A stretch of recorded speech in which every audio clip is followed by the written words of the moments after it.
How could we know through all those reckless years that you who were so carefree now would lie asleep in quiet loveliness beneath the azure stillness of the summer sky?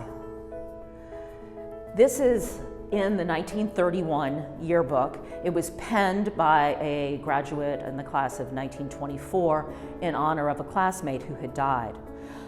In the front foyer of the summit, there is this Rookwood fountain that was donated in honor of a Summit alumni who died prematurely.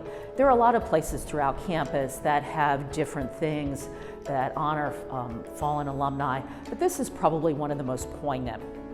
Mary Catherine Blowney, also called Boo during her time here, was a member of the Summit class of 1924.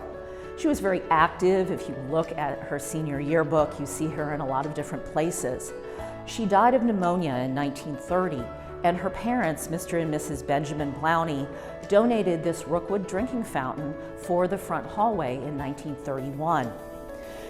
You see that there is this pastoral setting with this Grecian temple, the three columns. The two standing columns were meant to represent her parents, and the broken column is representative of their fallen, unfortunately, only child.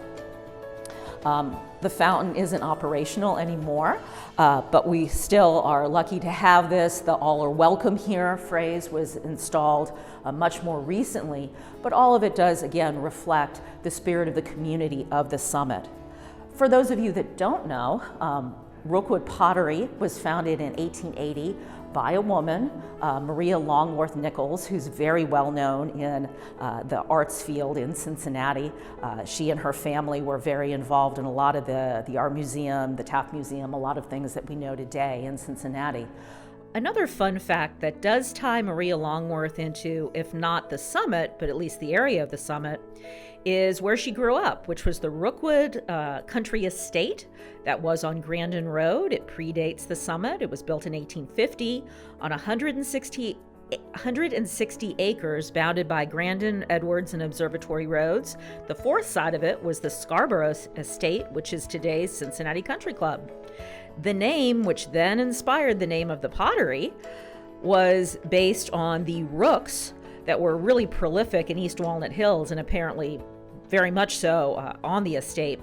And rooks are blackbirds similar to crows or ravens, but not the same as, contrary to what a lot of people think.